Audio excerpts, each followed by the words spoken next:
नमस्कार।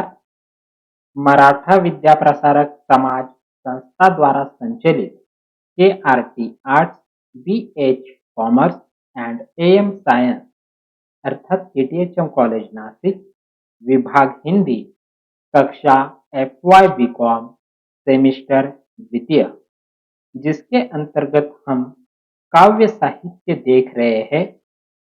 कविता माँ के लिए एक कविता कात्यायनी द्वारा लिखित, हम उसका अध्ययन करने वाले हैं।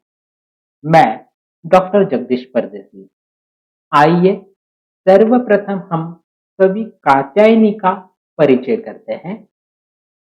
समकालीन कवयित्रियों में कात्यायनी का नाम प्रमुखता से लिया जाता है। कात्यायनी का व्यक्तिगत जीवन अत्यंत संघर्षपूर्ण रहा है। वे एक सक्रिय सामाजिक कार्यकर्ता भी हैं। वे आज भी मजदूर संगठनों तथा स्त्रियों से संबंधित मुद्दों पर सक्रिय भागीदारी निभाती। इनका जन्म 7 मई 1959 को गोरखपुर उत्तर प्रदेश में हुआ है। इन्होंने MA MPhil हिंदी की उपाधि प्राप्त की है। इनकी कविताओं में चिंतन, वैचारिकता और प्रतिबद्धता के दर्शन होते हैं। इनकी स्त्री विषयक कविताएं हिंदी कविता में अपना विशिष्ट स्थान रखती है। विगत 24 वर्षों से विभिन्न पत्र पत्रिकाओं में राजनीतिक, सामाजिक, सांस्कृतिक विषयों पर स्वतंत्र लेखन कर रही हैं। इनकी कविताएं हिंदी की अधिकांश पत्र पत्रिकाओं में प्रकाशन तथा कुछ कविताएं अंग्रेजी, पंजाबी, मराठी, गुजराती में अनुदित और प्रकाशित हो रही हैं। इनकी आधा दर्जन कविताएं प्रकाशित हो चुकी हैं। प्रकाशित कृतियां इस प्रकार है। कविता संग्रह है चेहरों पर आंच, 7 भाइयों के बीच चंपा, इस पौरुषपूर्ण समय में, जादू नहीं कविता, फुटपाथ पर कुर्सी, रात अंधेरे की बारिश में, तथा निबंध है दुर्ग द्वार पर दस्तक। श्री प्रश्न विषयक निबंधों का यह संकलन है। इस प्रकार से अपने काव्य साहित्य के माध्यम से हिंदी साहित्य में अपना अनमोल योगदान देने वाली कवयित्री कात्यायनी द्वारा लिखित कविता माँ के लिए एक कविता, इसका अध्ययन हम कर रहे हैं। सर्वप्रथम मैं कविता का पाठ करूंगा, तदुपरांत हम कविता में अभिव्यक्त विचार, भाव को देखने वाले हैं। सर्वप्रथम पाठ इस प्रकार है। वह अभी भी सन्नाटा गाता रहता है, उदास फीकी धुनों पर, पराजित आत्माओं का गीत। पीली धूप में पत्ते झड़ते रहते हैं, जूठे बर्तन इंतजार करते रहते हैं नल के नीचे शाम होने को। एक जोड़ी घिसी हुई चप्पलें थकी हारी दाखिल होती है घर में। दिन भर की पूरी थकान शरीर से उतरकर पसर जाती है घर आंगन में। इंतजार आंखों में उतर आता है, उम्मीदों की तरह कि छोटी सी लहर की तरह। एक बस्ता उछलता हुआ घर आता है, बर्तन में ढका ठंडा खाना मुस्कुराने लगता है। पार्श्व में गूंजता उदासी का संगीत मध्यम पड़ जाता है। दाह संस्कार से लौटे पाओ की तरह आतंक घर में दाखिल होता है। शाम के अंधेरे के साथ बल्ब की बीमार रोशनी में दफ्तर के कागजात खोलकर बैठ जाता है। बस्ता बैठा हुआ सबको याद करने लगता है।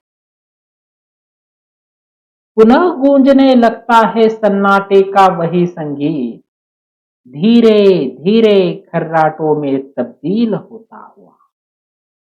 एक थकी हुई प्रतीक्षा बरामदे में निरुद्देश्य घूमती है। चौका बर्तन के काम निपटाने के बाद सन्नाटा गाता रहता है, एक उदास बूढ़े भजन की तरह, पराजित आत्माओं का गीत। कल घर में सफेद बौने राक्षस कल घर में सफेद बौने राक्षस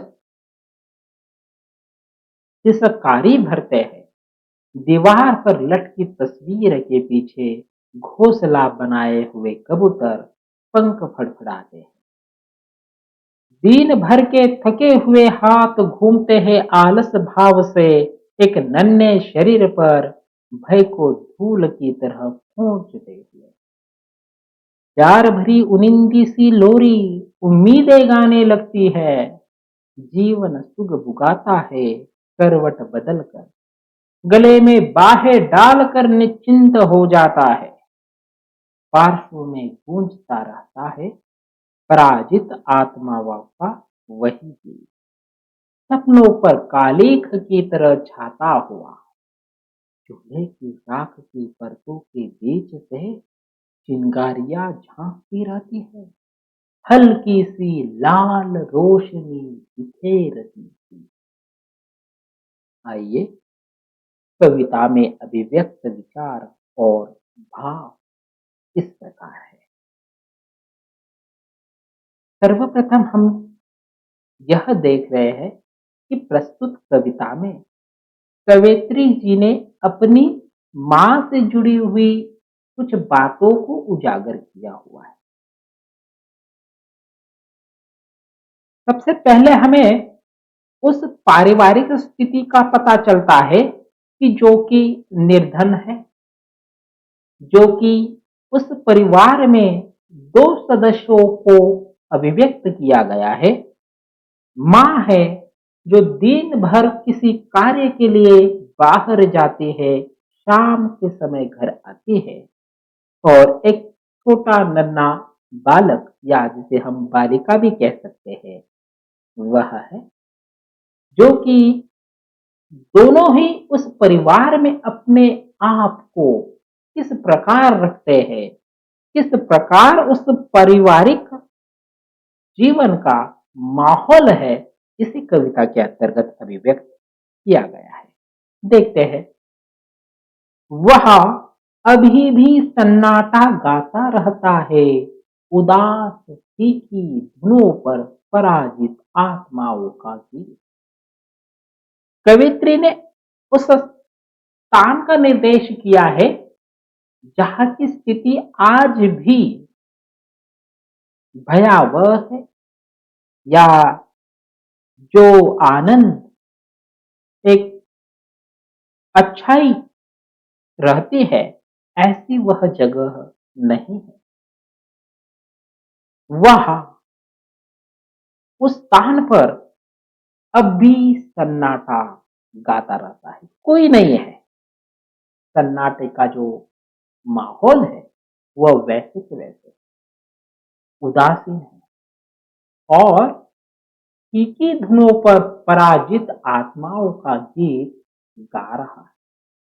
यानी वहां पर जो लोग हैं या व्यक्ति है वह पराजित आत्माएं हैं। उन्होंने सब कुछ अपने जीवन में आए हुए कष्ट संघर्ष को अपने आप को सौंप दिया है, और अपना दैनंदिन जीवन वह जी रहे। अगली पंक्तियां इस प्रकार है।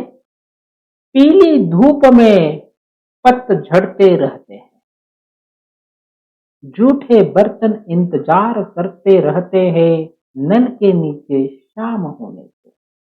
उस परिवार में जो सदस्य है वह अपना घर त्याग कर किसी कार्यवश बाहर चले जाते हैं। मां के लिए कविता यह शीर्षक है, तो इसमें जो व्यक्ति है वह है मां, और वह किसी कार्य के लिए बाहर चली जाती है।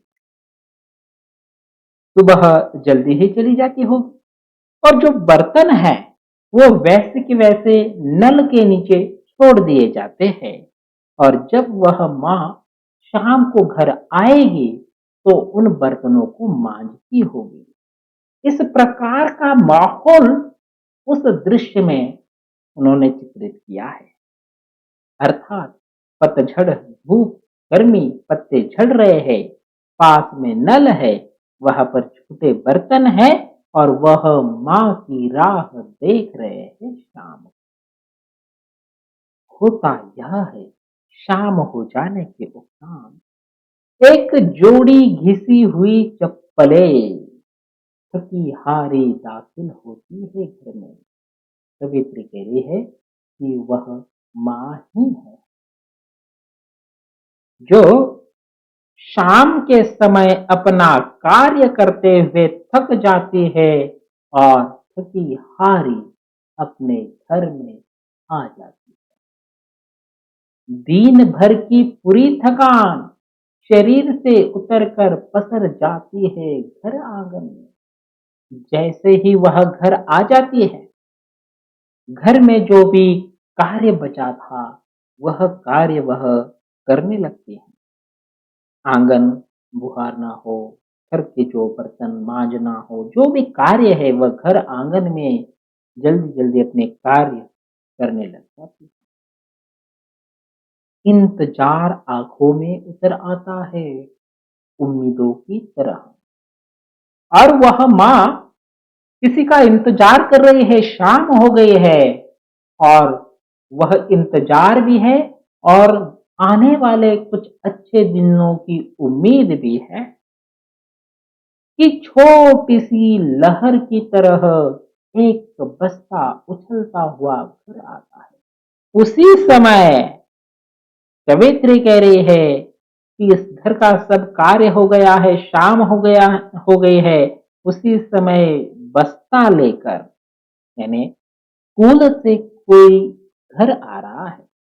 हम इस कविता को अगर कवित्री से जोड़ते हैं तो मानो वो बस्ता लेकर आने वाली छोटी सी लड़की कवित्री भी हो सकती है। स्कूल से बस्ता लेकर वह घर आ रही है उछलते हुए, बर्तन में ढका ठंडा खाना मुस्कुराने लगता है और जो कुछ होगा घर में बनाया होगा तो वह खाने का कार्य या वह लड़की हो, माँ हो, वह भोजन ग्रहण कर रही है। पार्श्व में गूंजता उदासी का संगीत मध्यम पड़ जाता है। जो उदासी थी यानी माँ शाम के समय घर में आ गई, जो सन्नाटा था वो धीरे धीरे कम हो गया और जैसे ही वह बालिका भी घर आ गई तो यहाँ पर दोनों का मिलना, बातें करना और जो अजनबी भय था, उदासीनता थी, वह धीमा हो गया। दाह संस्कार से लौटे पांवों की तरह आतंक घर में दाखिल होता है। किसी प्रकार का भय अब रात हो जाने के उपरांत उस घर में प्रवेश कर देता है। शाम के अंधेरे के साथ बल्ब की बीमार रोशनी में दफ्तर के कागजात खोलकर बैठ जाता है। बस्ता बैठा हुआ सबक याद करने लगा। अब यहाँ पर जो पंक्ति आई हुई है इसमें एक भय, आतंक और जिसका वह जिक्र कर रहे हैं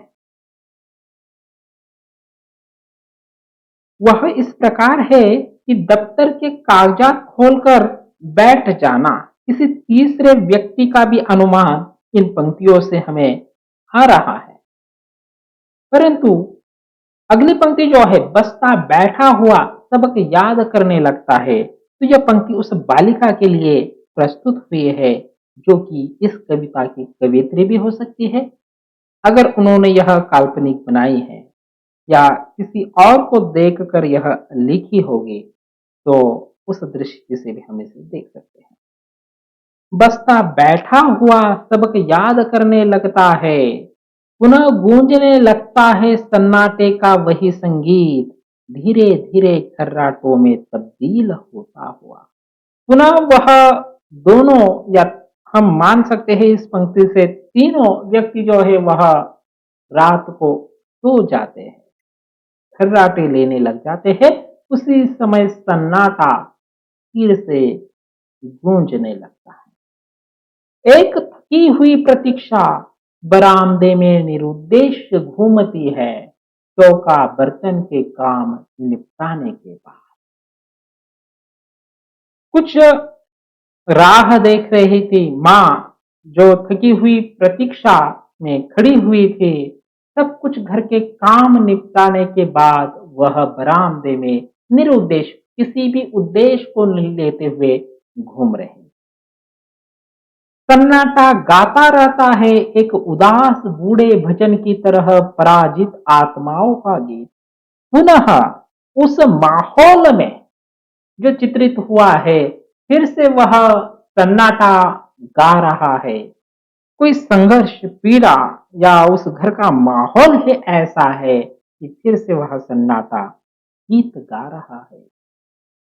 तल घर में सफेद बौने राक्षस सिसकारी भरते हैं। दीवार पर लटकी तस्वीरों के पीछे घोंसला बनाए हुए कबूतर पंख फड़फड़ाते। प्रतीकात्मक इन पंक्तियों को देखते हैं या अर्थ के रूप में इन पंक्तियों को देखते हैं तो कवित्री कह रहे हैं कि जो घर में बने हुए तस्वीरें हैं, दीवारों पर लटकी हुई तस्वीरें हैं, उनके पीछे घोंसले बने हैं, कबूतर अपने पंख फड़फड़ा रहे हैं। और तल घर में जो बौने राक्षस है, अर्थात यहाँ पर हम बौने राक्षस अर्थ से लिए तो कीटक वगैरह जो हो गए, इनके रूप में वह ले सकते हैं। तो उनकी भी आवाज आ रही है और इस प्रकार का वह माहौल है। दिन भर के थके हुए घूमते हैं आलस भाव से, एक नन्हे शरीर पर भय को धूल की तरह पहुंचते हुए। दिन भर के थके हुए हाथ, यहाँ पर वह जो माँ के लिए कविता है, तो माँ का जिक्र हो रहा है कि दिन भर अपना कार्य करने के उपरांत वह जो नन्ही बालिका है वह उसके नजदीक सो जाती है और आलस भाव से उस शरीर पर वह अपना प्रेम जताने का कार्य हाथ पोंछ रही है, थपथपा रही है। इस प्रकार का वह दृश्य चित्रित है। प्यार भरी उनिंदी सी लोरी उमिंदे गाने लगती है और माँ उस समय उस वातावरण में अपनी बालिका को सुलाने के लिए लोरी गा रही है। उसका गुनगुनाना वह चल रहा है। जीवन सुगबुगाता है, करवट बदल कर, गले में बाहें डालकर निश्चिंत हो जाता है। उस लोरी का लोरी गाना, वह माँ और बेटी का मिलना, इसे चित्रित करते हुए कह रहे हैं कि उस समय जीवन की एक नई आस जगमगा उठती है। कुछ करवट बदल कर, कुछ बदल जाए, कुछ अच्छा हो जाए इस दृष्टि से भी, और वह गले में बाहें डालकर निश्चिंत हो जाते हैं, सो जाते हैं। फिर क्या होता है? पार्श्व में गूंजता रहता है पराजित आत्माओं का वही गीत, सपनों पर काली की तरह छाता हुआ। इन्होंने जो जीवन में स्वप्न देखे हैं, कुछ आशा आकांक्षाएं रखी हुई है, फिर से वह सन्नाटा गाने लगता है और उम्मीदों पर काली, फिर से वह उम्मीदें मिटाने की कोशिश करता हुआ वह वातावरण वहां पर दिखाई देता है। उसी समय चूल्हे की राख की परतों के बीच से चिंगारियां झांकती रहती है, हल्की सी लाल रोशनी बिखेरती। उसी सन्नाटे में, उसी माहौल में जो चूल्हा है, उस चूल्हे की राख की परतें हवा से अगर उड़ती है, बाजू हट जाती है, उस समय लाल लाल चिंगारियां उस चूल्हे में दिखाई देती है, हल्की लाल रोशनी बिखेर। इस प्रकार माँ की कविता या माँ के लिए एक कविता। इस कविता में कवियत्री जी ने शायद अपनी माँ को लेकर यह चित्रण किया है या किसी दृश्य को वह चित्रित करते वक्त कह रही है कि जो जीवन का संघर्ष है, वातावरण है, उस माहौल में वह दोनों भी किस प्रकार से अपना जीवन यापन कर रहे हैं। वह संघर्षमय है, सन्नाटेमय है, या हम कह सकते हैं कि एक आशाएं उमंग लेते हुए वह जीना जो है वह चल रहा है, जिसमें माँ जो है वह अपने दैनंदिन जीवन के कर्म या कार्य करते हुए थक जाती है। उम्मीद आशाएं बनाकर अपनी बालिका के साथ वह रहती है और अंतिम पंक्तियां वह चूल्हे की राख की परतों के बीच से चिंगारियां झांकती रहती है, हल्की सी लाल रोशनी बिखेरती हुए आशावाद को जगा रही है कि यह जो सन्नाटा या वातावरण है इसमें कोई बदलाव हो जाएगा, कुछ अच्छी बातें यहाँ पर घटित होगी। इस प्रकार माँ के लिए एक कविता, इस कविता के अंतर्गत आशावाद, माँ का संघर्ष,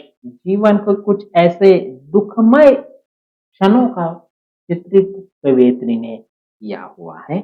यहाँ पर हम रुकते हैं। धन्यवाद।